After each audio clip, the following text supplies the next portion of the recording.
And we are recording. Hey, Scotty, how you doing? All right, very well. How are you, mate? Yeah, very good. How's the Um, body holding up after what are you, day 16, 15? day 15, mate. Yeah. It seems to be getting stronger as we're going on. So hopefully that stays. It, hopefully that stays this week, but we'll see. I'm feeling pretty confident. I'm pretty good. Mate, there's no doubts. No. It's in the bag, mate. So, Scotty Richmond, you're a self-employed father of three. You've got your own brand design company, This Day Creative. Most people will know you for you had an absolutely cracker of a year last year, sixth place at UTA 100, fourth at Solitary, first at the Royal Double, second at Wing Yellow, if I've pronounced that correctly, and then second at Human Hovel, which is where we first met, where I think both of our wives became quite friendly because we both got lost out on the course. Yeah, yeah. Um, Nothing like getting lost to bring the wives together. yeah. And then I suppose we had a beer and a chat and lots of hot soup at the end, waiting and cheering everybody else coming in. And I suppose that's where I think it would be great to start in just, if you wouldn't mind just talking to us about your introduction to Ultra. Yeah.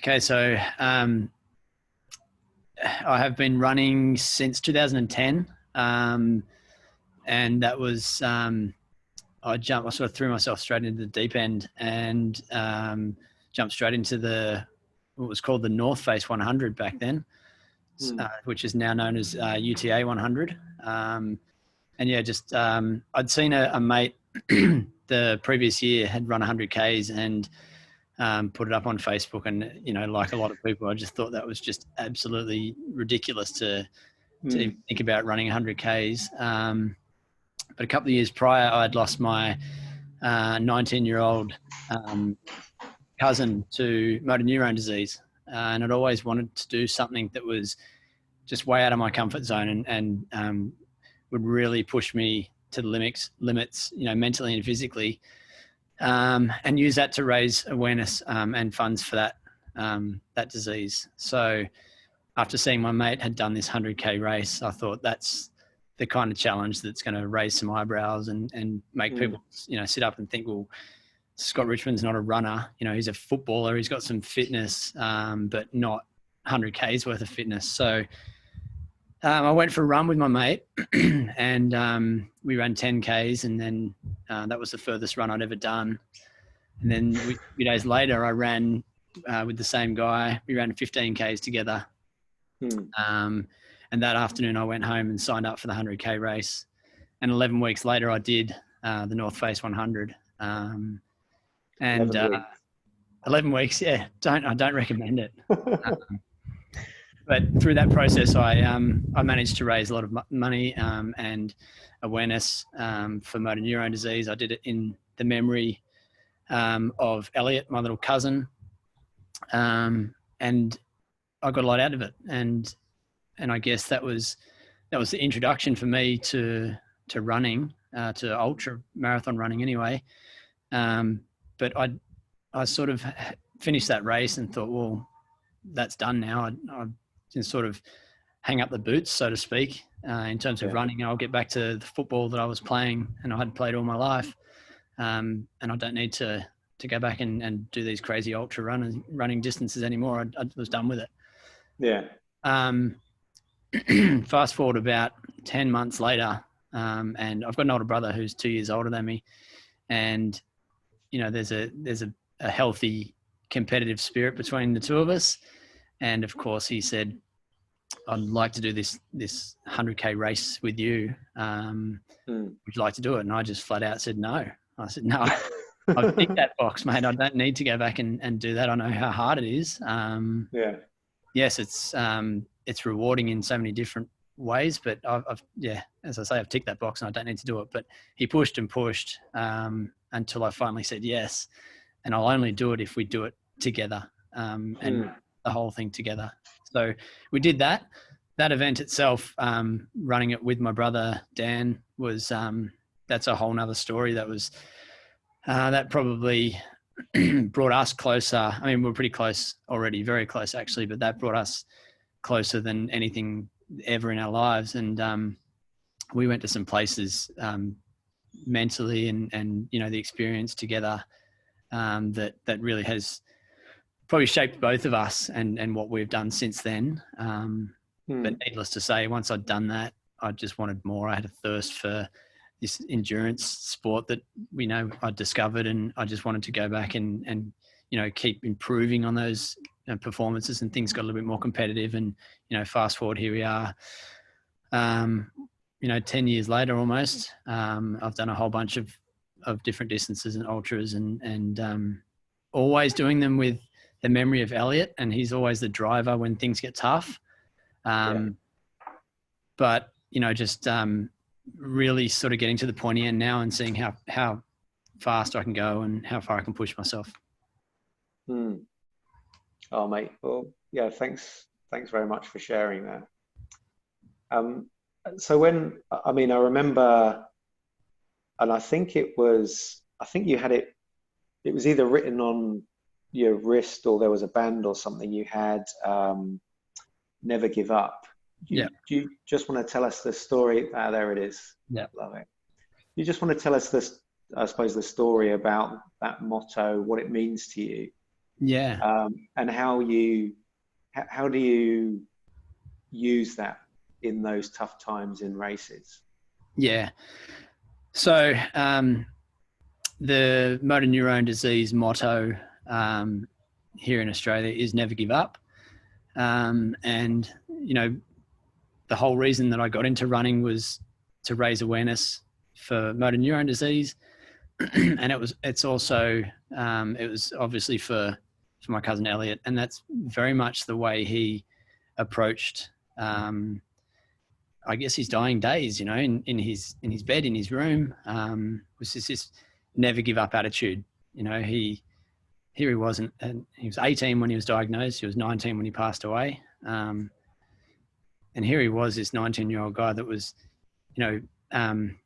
way beyond his years in maturity levels. And he could easily have sat there and said, why me, poor me, this shouldn't be me. But instead he brought everyone along the journey with him, and made sure that his last days and his last, people's last memories of him were him bringing joy and happiness to them and to their lives, and to forget about materialistic things, and to just keep a happy and positive outlook on life, and just to never give up. Like, don't let the disease and his illness that was effectively killing him, don't let that bring him down and bring everyone down with him.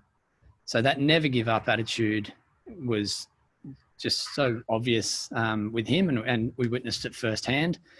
And then so, I wear it really close to my heart. And when I am running, when things get tough, which they ultimately do in ultramarathon running, and as you know, and you would have been there in the tough times, how do you get yourself out of those holes mentally and physically? Your mind is such a strong thing. And for me, that never give up motto and that never give up attitude is what just helps put things into perspective for me. So, when things are tough on the trails, I just remember Elliot and all the MND sufferers and all the other sufferers of various diseases and illnesses around the world. They don't choose to be in that situation.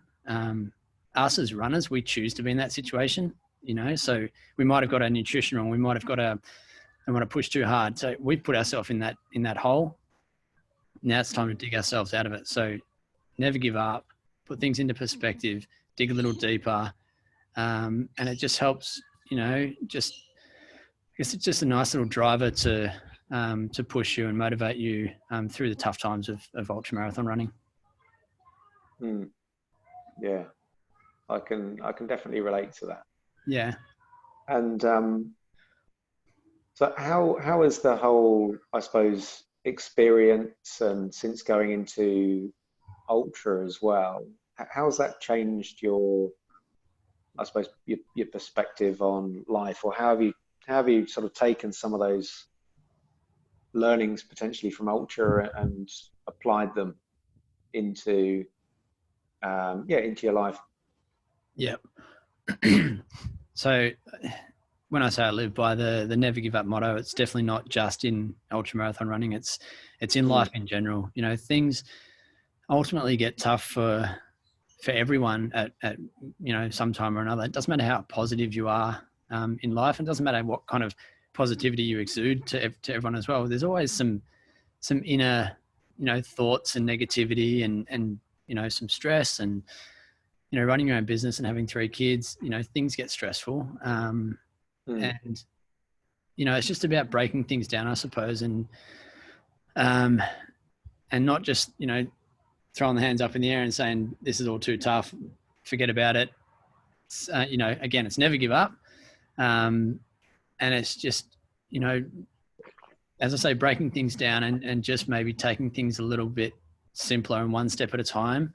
So, and it's the same with running. You know, it's one step at a time, one tree at a time. What's the next little goal? I might have 50 Ks to go, but okay, let's break it down in 5K chunks or 1K chunks or 100-meter chunks if you need to. And it's the same with life. You know, like if you've got a huge deadline or a huge to-do list, instead of looking at it, you know, holistically, why don't you just break it down and say, what's my next task that I need to do? How am I going to get through this the best way? What are my small wins maybe? What can I tick off quickly, which is going to give me a little bit of motivation and get a bit of a roll on and a bit of enthusiasm and positivity then to say, okay, well, I'm starting to get some progression here. I'm starting to feel better within myself. And then all of a sudden, before you know it, you're starting to really tick through that to-do list, and you're starting to make some progress and start to feel better about what you're doing, and your mindset's changed, and all of a sudden you're back to where you needed to be. So yeah, that's how I sort of deal with things. Cool. And with your own personal self-care, running, I guess, plays like a massive part of that. And I think not only running with yourself or your mates, I know running with your kids as well is, and the missus is a huge part of that. Yeah. Whether it's park run or just out in the bush. What is it for you that, you know, if you're feeling momentarily overwhelmed or stressed, what are the things that you go to? Okay, so there's definitely a few, and running's a big part of that. And if for whatever reason I haven't run for a couple of days, it's usually a little nudge from the wife. She says, "You just go for a run because you're not yourself at the moment." So it's a massive endorphin release, and it's a stress relief, and it's time for me to just process things and simplify and break things down. And you know, being a creative, it's also sometimes a time for me to strategize about a project that I'm working on.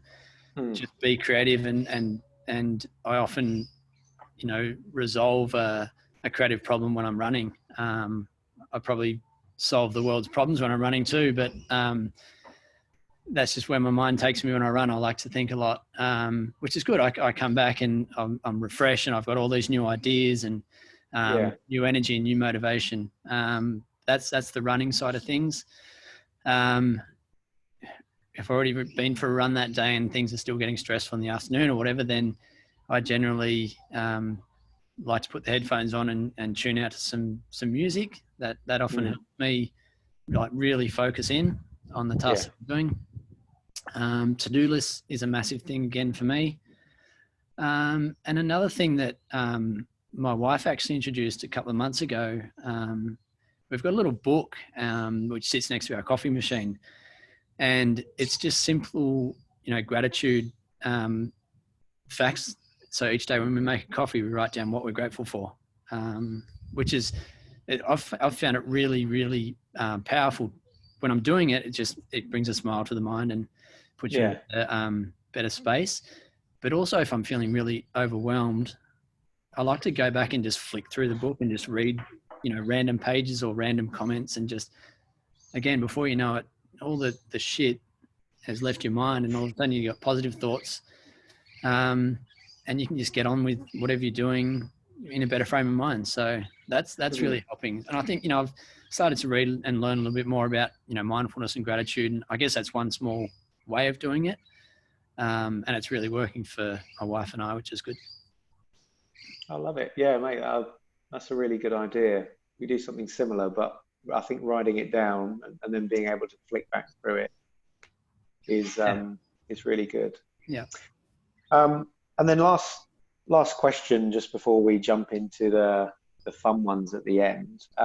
What's next on? I suppose it's difficult to ask this at the moment with everything that's going on. But what are the sort of racing goals for the next few years, or have you got some big races that you really want to do? Yeah. Yeah, look, there's so many. The list of races that I want to do is massive. I guess it's going to be determined by where we are as a family and financially as well. Love to go and do a lot of these European races. I'd love to go and do Mount Fuji, 100 miler. But I think the first step is 100 miler in itself. I was going to go back and do the human hobble this year, and I was going to do the 100 miler. Yeah. It's been cancelled.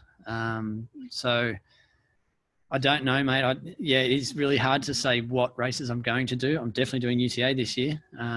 That's, the first race on the list every year. It's awesome. Going to be strange doing it in a different time of year, but hey, it is what it is. So I'll rip into that one. And what's the goal there? Is it on a place, or is it a time? And how do you go about approaching that? The goal for me with UTA has always been to try and better my time from the previous year. So 10:26 last year, I'm going to have to, there's not a great deal of room to move for me. I'm going to have to try and find little parts of the course where I can move through a bit swifter. So if I can get around 10:20, a bit under that maybe, that would be great. Wherever that puts me in terms of placings, to me, it's somewhat irrelevant, because it depends on who turns up. It depends on how they race on the day. I was extremely fortunate last year to come sixth, to be honest. There was some athletes that didn't race as well as they should have, or, could have, or have done in the past, but that's racing, and I had a really good day, and so that's good. And I'm stoked with that. And if I get under 10:26 this year, and it puts me 15th, so be it. I've still achieved my goal of getting better than my previous time of last year. So that'll be a success and a win for me. Awesome, mate. Yeah, I think I came just behind you and add another 1,000 people, and probably came in. But loved it. The experience is amazing, and the community is amazing. Oh, mate, it's an incredible feeling, that the atmosphere that race creates. It's one of a kind. It's actually, my family and I, it's sort of a second Christmas for us, to be honest. And my whole family comes along, and since I've been doing it, I've had, my uncle has done the 100, my cousin's done the 50, my brother-in-law's done the 50, my brother has done the 100 multiple times. My wife was doing 22 this year. It's a family event now. It's special to us. And I don't know about you, but even when I go up to train, just driving up to Scenic World, by the sort of start and finish, just gives me goosebumps and makes me feel quite emotional. Yeah, mate, I can totally relate to that. It's, I've a few happy places, but that is like my absolute trail running happy place.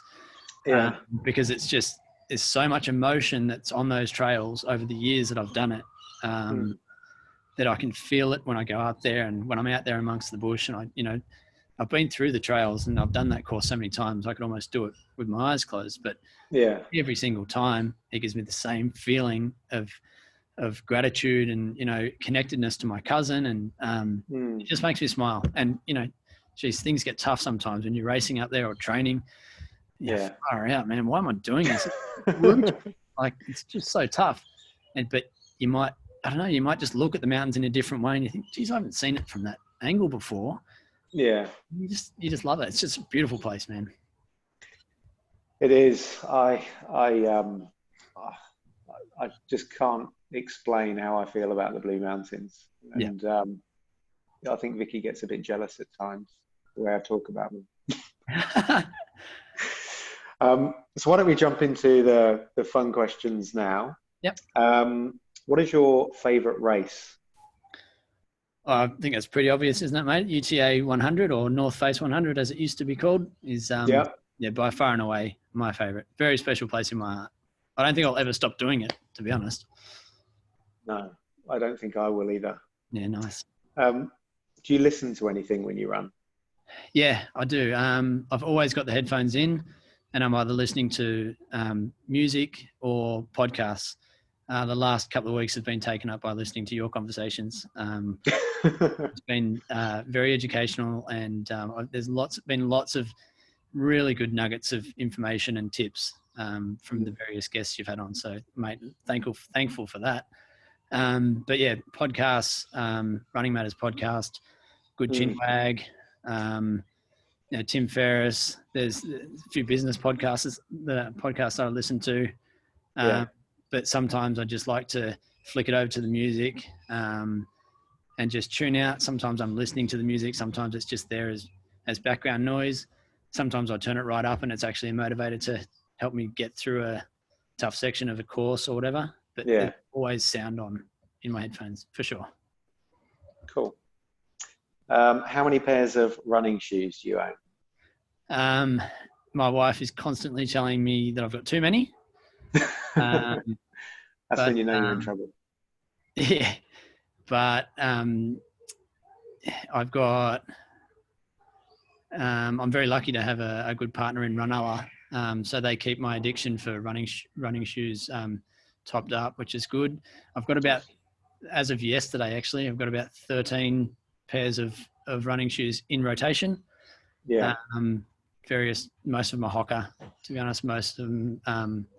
Actually, all but one are Hoka, and I've got road and trail and different types of road and different types of trail, and then I've got the retired pairs which are all gardening shoes, and I find it hard to bring myself to chuck them away, to be honest. So I've got a pile of shoes. I'm the same. Places. There's always a story behind my shoes too. I look at my shoes and I go, oh, that's the pair that I raced in 2012, and I did whatever. So there's connection to all my shoes, which is strange, but yeah, I know that one as well. Spend a lot of time in them, right? So you get connected to it. Exactly. Who's been the biggest influence on your life so far? I'd have to say my dad.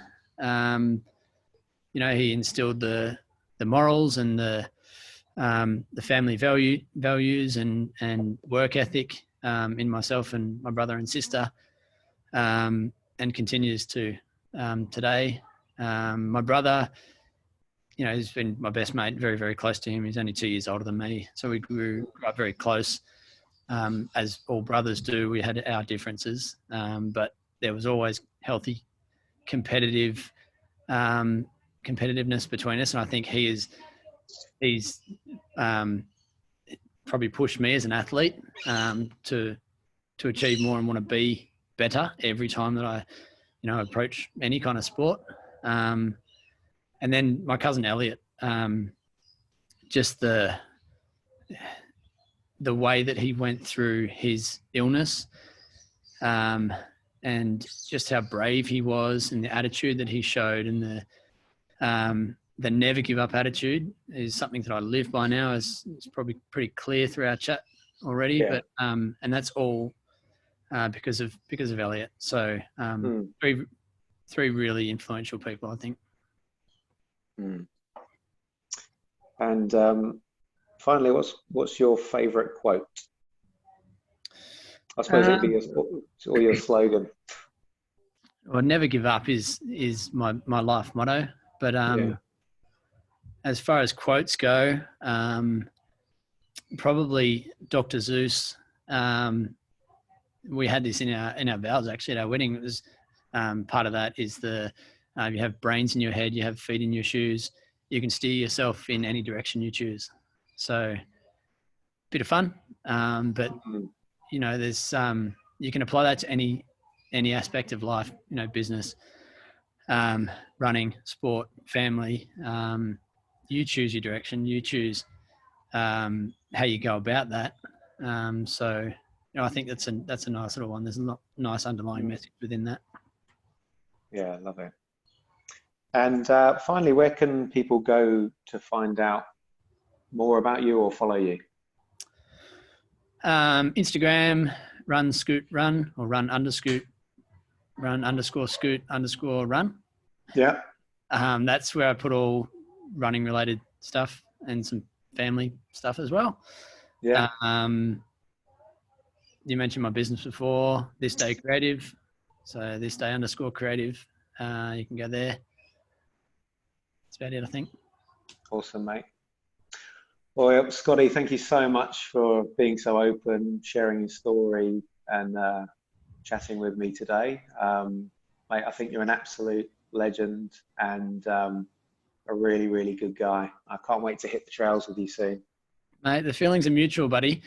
I was running along this morning, just thinking about how you must be feeling already having 15 of these in your legs. And, you know, I did a decent run yesterday, and I wouldn't usually get up and do a half marathon today, but pretty easy when you've got, you know, the thought of what you've already achieved and what you're going through.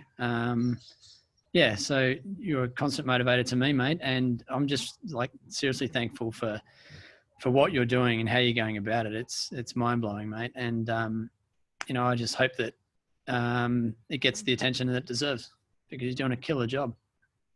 Awesome, mate. Thank you so much. It means a lot, especially coming from you. So, yeah, thank you again, and I'll speak to you soon, mate. Look forward to it. Cheers, Mark. Take care, mate. Bye. See you, buddy.